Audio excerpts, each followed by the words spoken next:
ఉప ముఖ్యమంత్రి పవన్ కళ్యాణ్ సొంత నియోజకవర్గమైన పిఠాపురంలో కూటమి ప్రభుత్వం ప్రతిష్టాత్మకంగా ప్రవేశపెట్టిన ఆటో డ్రైవర్ల సేవలో కార్యక్రమాన్ని కాకినాడ ఎంపీ తంగెళ్ల ఉదయ్ శ్రీనివాస్ ఘనంగా ప్రారంభించారు. ఈ కార్యక్రమానికి ముఖ్య అతిథులుగా కాకినాడ ఎంపీ తంగెళ్ల ఉదయ్ శ్రీనివాస్, జిల్లా కేంద్ర సహకార సంఘం బ్యాంక్ అధ్యక్షుడు తుమ్మల బాబులు విచ్చేశారు.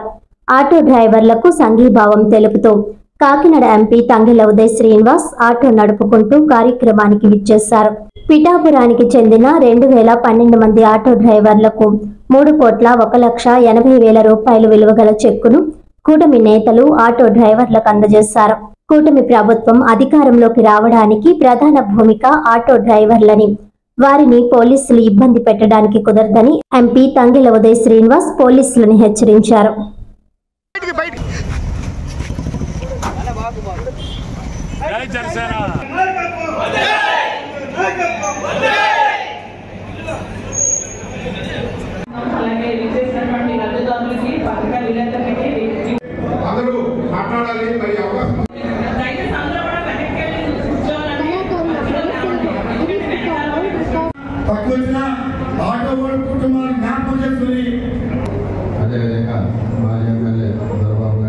ఈరోజు మరి మారిన వాతావరణ పరిస్థితుల్లో మరి అది సామాన్యులు కూడా తిండి లేకపోతే ముఖ్యంగా ఈ ఆటో వాళ్ళకి ధన్యవాదాలు తెలియజేసుకుంటాం.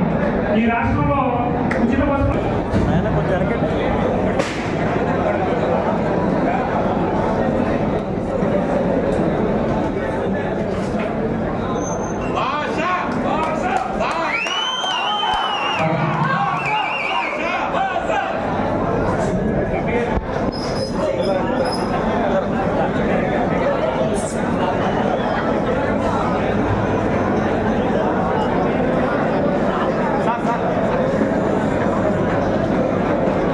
ఆ రోజంతా ఎక్కువగా కష్టపడింది ఎవరంటే మీరే.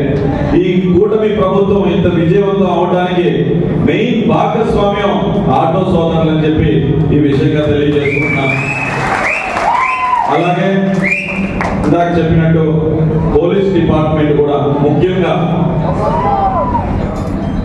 7 గంటలకే తీసుకోమన్నారు తగ్గుమందు. ఓకే, కొంచెం లేట్ గానే తీసుకొని డబ్బులు సంపాదించాలంటే పర్వాలేదు. బట్ ఏంటంటే ఓన్లీ ఫిట్నెస్ తప్ప మిగతా అన్నిటికి ఉత్తినే వచ్చింది కలెక్ట్ చేసే విధంగా ఫైన్ చేయొద్దని, ముఖ్యంగా పిఠాపురంలో అలా చేయొద్దని మన అధినేత పవన్ కళ్యాణ్ గారు ఆల్రెడీ సూచనలు ఇచ్చారు. పిఠాపురంలో ఆటో వాళ్ళని ఇబ్బంది పెట్టడానికి వీలు లేదు. ఎవరు ఇబ్బంది పడతారంటే డైరెక్ట్ గా ఉన్న నాయకుల చెప్తే కనుక మేము వెన్నట్టు ఉంటామని చెప్పి మీ అందరికీ మాటిస్తూ ఇంత మంచి కార్యక్రమాన్ని ఏర్పాటు చేసిన అధికారులందరికీ, పార్టిసిపేట్ చేసిన లాజర్ బాబు గారికి, తోలేటి శిరీష గారికి, తెలంగాణ శెట్టి గారికి, బీజేపీ కన్వీనర్ గారికి, అలాగే శ్రీనివాస్ గారికి, గడాల నాయుడు గారికి, వెనకాల ఉన్న మొత్తం నాయకులందరికీ కూడా హృదయపూర్వక ధన్యవాదాలు తెలుపుతూ సెలవు.